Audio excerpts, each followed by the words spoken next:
Well, welcome back to the studio. There's kind of a joke about me. I'm an old goat and I have a belly. And so a lot of my friends call me an old belly goat. And that started making me think about this beautiful mama goat that we have in the PJs in the Applique Elementz catalog. So I thought I would play with that today. Now I'm going to try and make it short. And there's probably going to be a second component to this later because I wanted to do the goat today, but I remembered that there was a sample right here in the studio that the office made with the Daisy Dots table runner on the side. And so I wanted to incorporate that as well, but I had to go ahead and order that, so I don't have it yet. But last year, when I went to my local quilt shop, I took a bunch of the laser cut and prefused kits with me and picked out a bunch of backgrounds. So I already had a background for this one. After I get this sample done today, I'm going to take this back to the shop tomorrow and see if I can get something that's the same color but just slightly darker, so I can kind of imitate the sample that we have in the studio. This office one is two-tone gray, but this is kind of a seafoam color, a very light seafoam color with cross hatching on it. You'll see it when I bring the camera in closer. But I do have my kit with the laser cut and prefused applique shapes. Now the fusible product in here is Steam 2. This is all done in a manufacturing plant on large sheets of fabric, and then they use a laser system with the program for each of these shapes, and they'll cut out those shapes using the laser, which really is much sharper than scissors, and it almost burnishes the edges so that they're less likely to fray than if you used a pair of scissors to cut something out. So it's a little bit nicer than just cutting out things yourself, but of course you could do that because these patterns are available just as paper patterns, and they're also available as SVG files, scalable vector graphics, which simply means if you have a Cameo, Silhouette, or a Brother Scan and Cut, some type of machine that can use these SVG files, you could use your own fusible product and your own fabric from your stash to make these yourself just by downloading the SVG file. Now the price ranges on those differ from each one depending on the size and the quantity of pieces, but they are available on the website. So I'm going to go ahead and pull you in a little bit closer so you could see me putting together the Mama Goat with PJs. This is in green. It uses a lot of cape fabric in it, and you'll see that when I open up the kit. So pull in a little closer and we can get started. As you can see, I moved in the light box so that you could see the pattern a little bit better. Even though this is a very light background, I could see through it here in the studio, but I was concerned it wasn't translating. Now this particular piece in the kit was folded here to get it into the packaging, and so before I started I went ahead and ironed over that crease to get that to relax, and then we could go ahead let that cool and it will peel off just perfectly. Now the kit always comes with the color cover sheet. It comes with the paper pattern. This paper pattern is also available separately in case you wanted to order just the paper pattern and use needle turn applique and your own fabric at home. This kit also comes as a SVG file, as almost all of the applique do.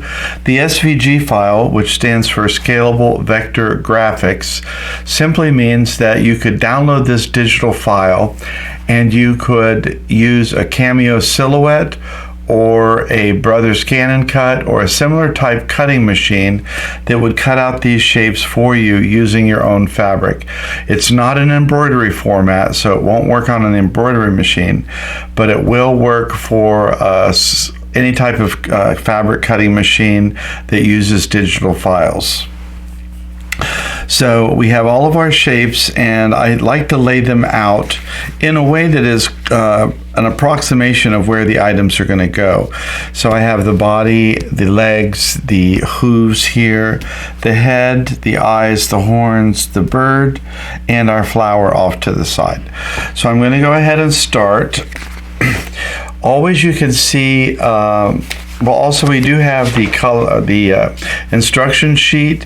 The instruction sheet gives all the instructions on how this process works. It's basically peel, place, and press.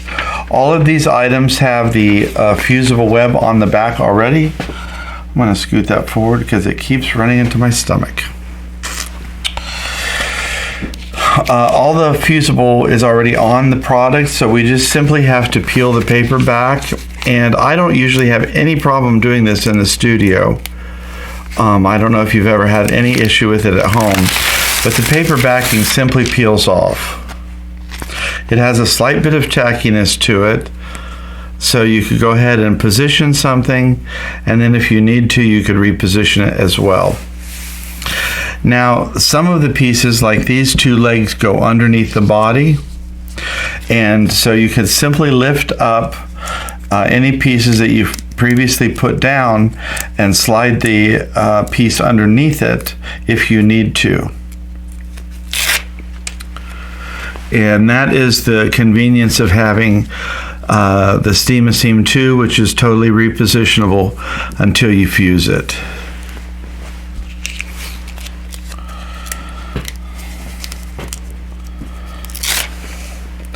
Now, I don't know that you would ever need to, but if you do, you could always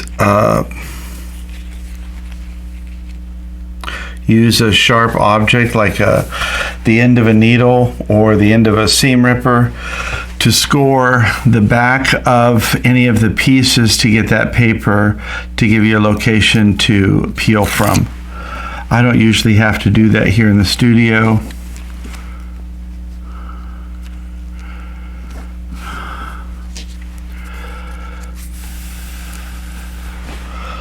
I'm leaning on it, and you can see I've shifted the pattern just a little bit.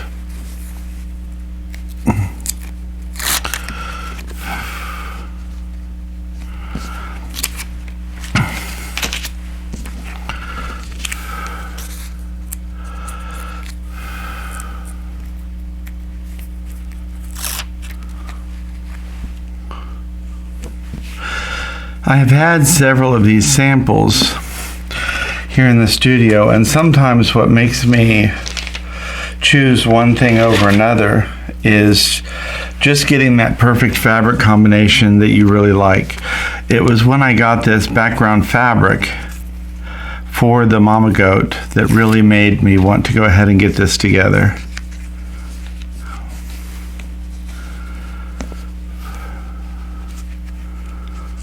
We're kind of having a late winter day today, which is totally fine with me.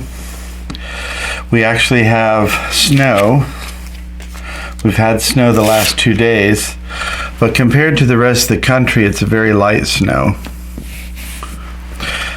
Now, if you ever have a piece that you can't see where it's at, you can always lift up the background fabric and take a look at the underlying pattern to get a pretty good idea of where a piece is going. Another thing that you can do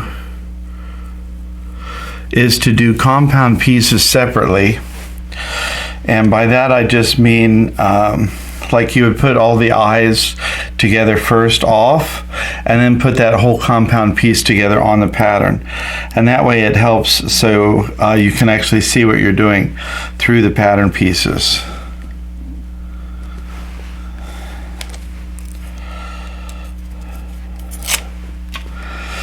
I'm slowly working my way up this way so I could stand up a little bit better. And generally I'm doing these upside down from my perspective. Not that it really matters, because ultimately you're just putting the shapes where they go. But I always like to look at it right sides up when I'm finished, just to make sure there aren't any glaring issues. One of the nice things about these pattern pieces and the applique shapes, it allows you to have young ones play with you on a project.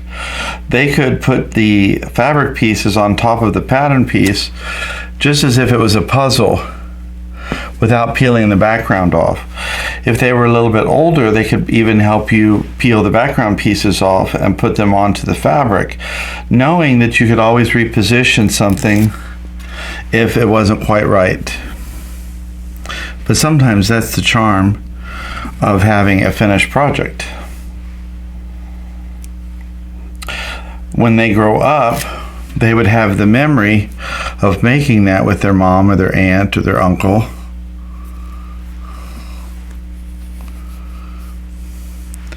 And there's more of an emotional connection rather than just another thing laying around the house.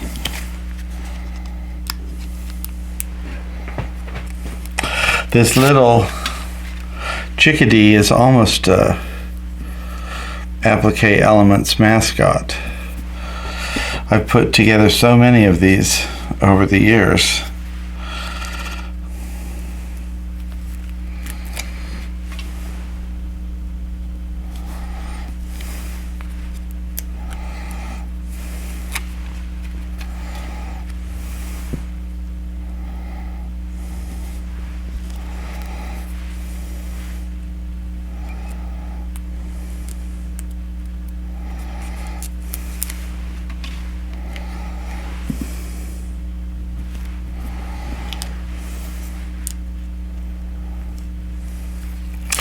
Since we're doing this in real time, you can actually see just how quickly these go together. It's a fairly easy process. This little beak, I already saw it once.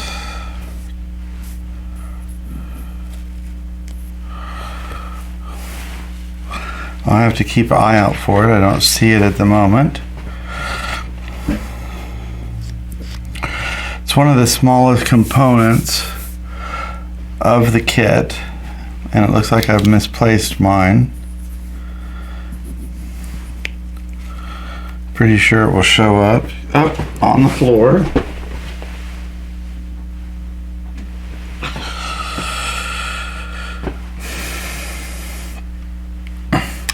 They're usually stuck to my belly, these lost items.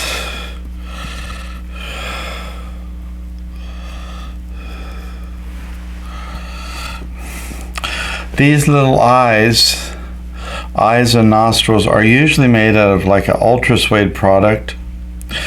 And because these are several times thicker than the regular fabric, they take a little bit longer to fuse in place.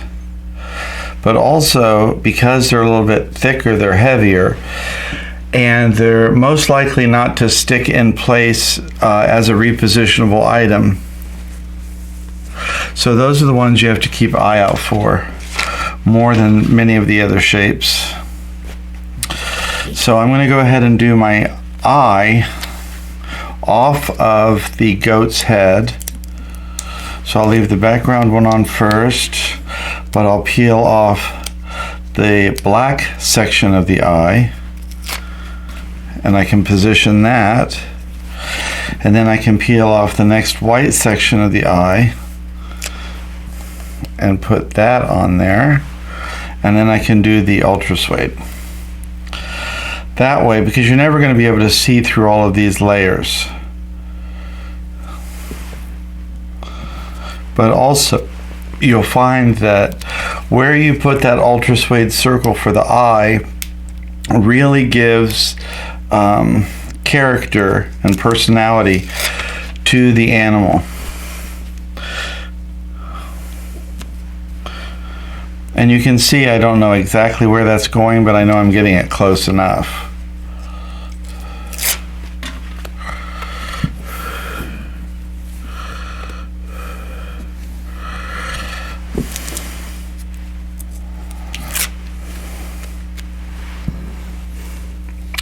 You could easily have a girls' night out with this, and I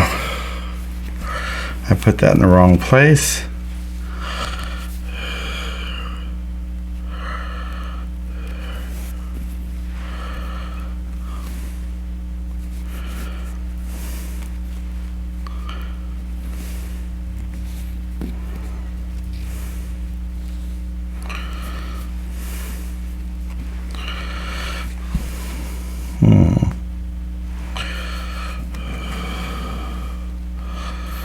Well, it's like 5 or 6 tries here to get this little ear, but I did it. Anyway, you could have a girls' night out, girls' night in, and work on projects like this together.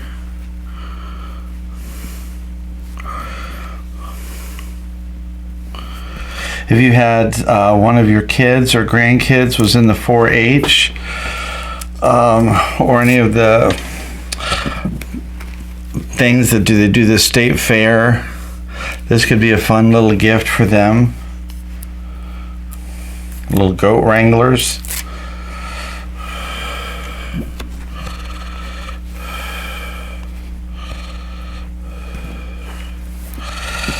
And I have a snout, and I'm missing now one of my horns, which is also on the floor.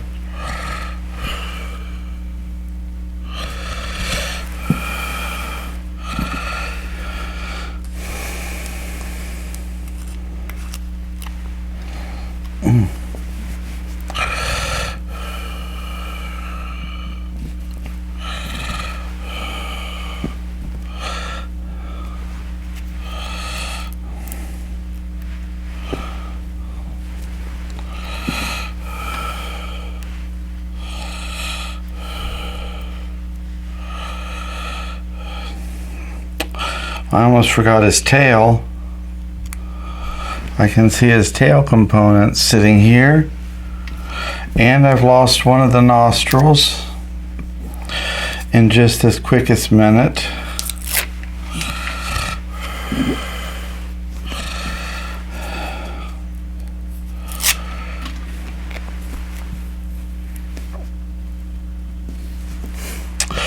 So pulling out your iron and a place to iron on would be the longest part of this project.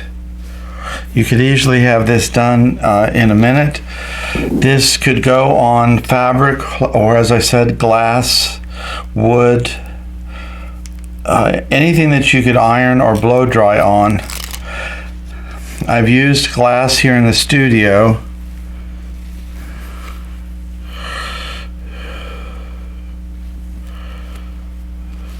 To show how it works on that.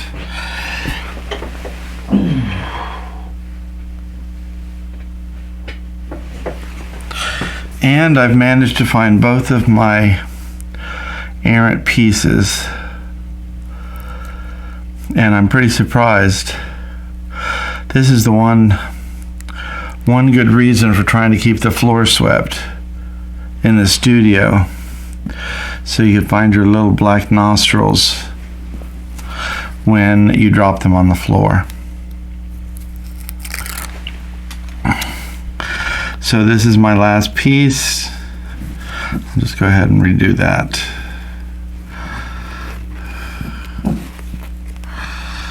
And I got my last piece in place, and it's causing me to shift everything else.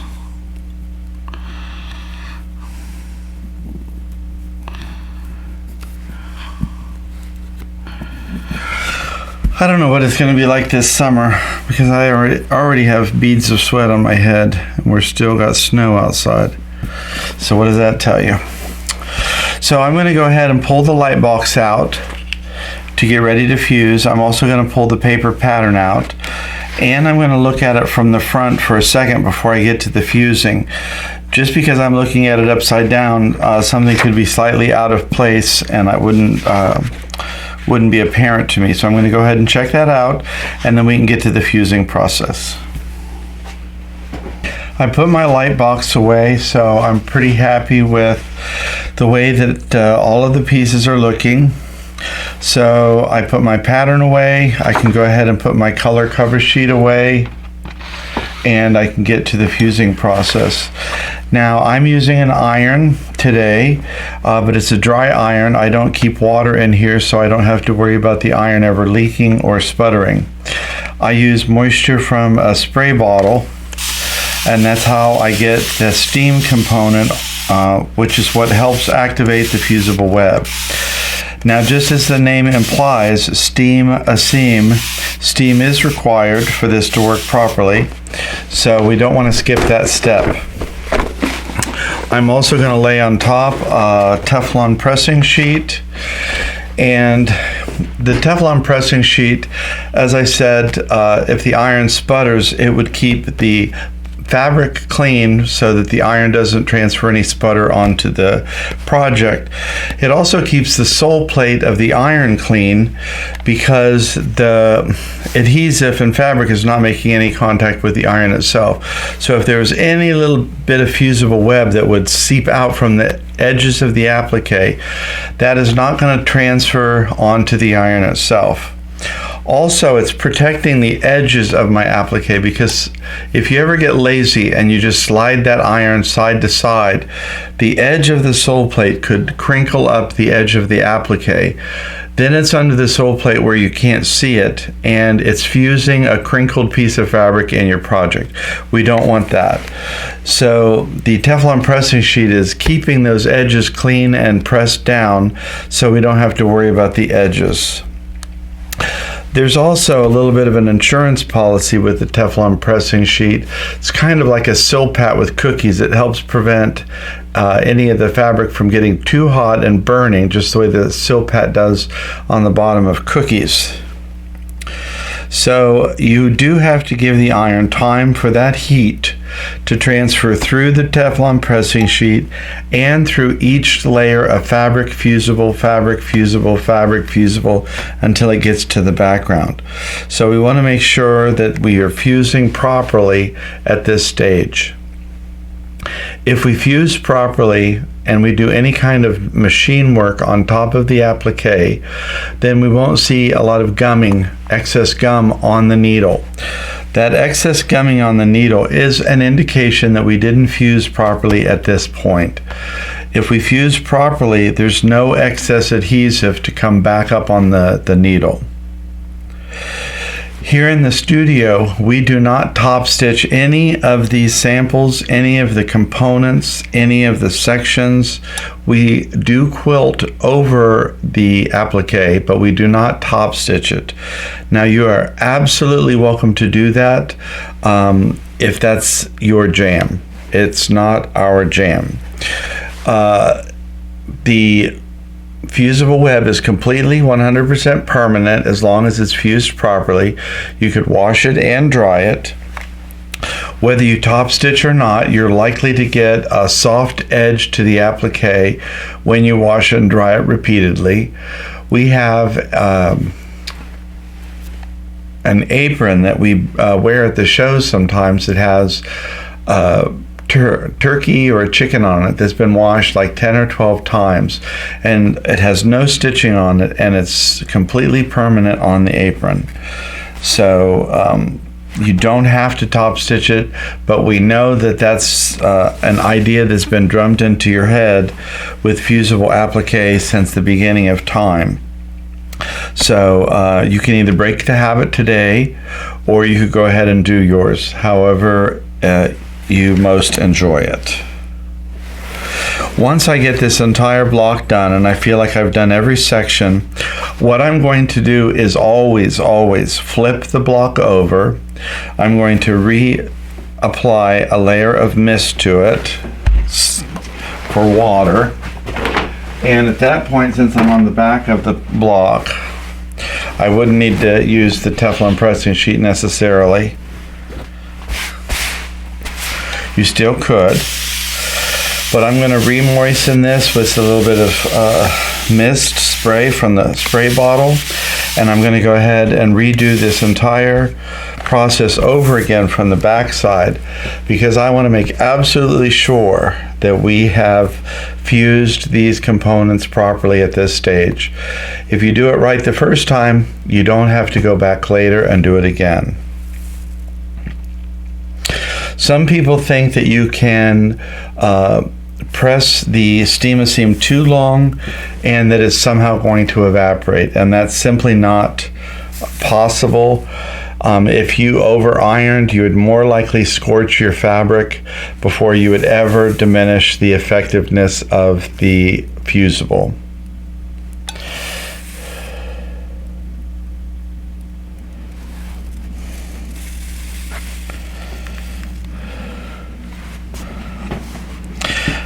The nice thing is you can see just how quick this is. We did it in real time. The only cutaways were just to get rid of some of the things on the table. It wasn't a part of the applique process. And even with this full component of ironing, we have the whole actual time period in here. So you can see it's a really quick, fun project. You could do this with kids. It could be a school project, a 4-H project. Be great with Girl Scouts, Boy Scouts, any kind of craft group.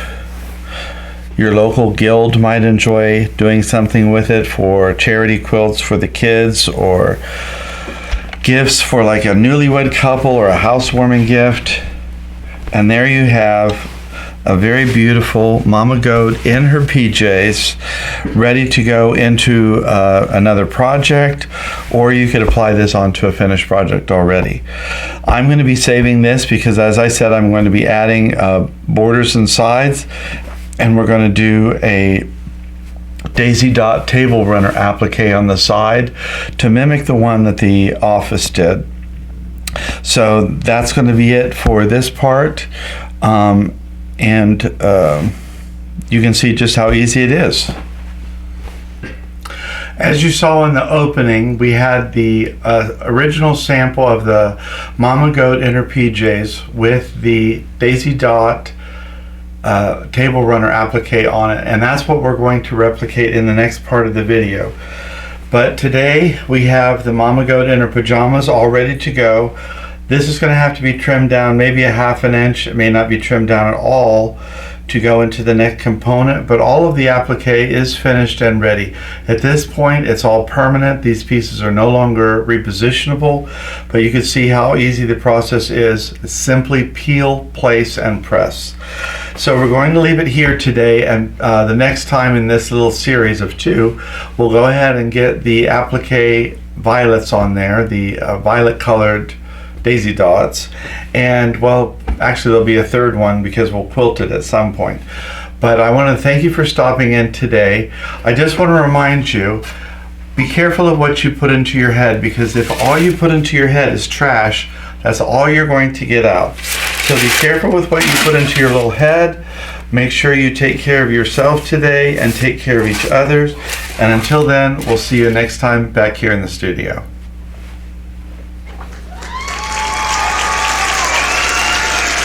Now I've got lint all over.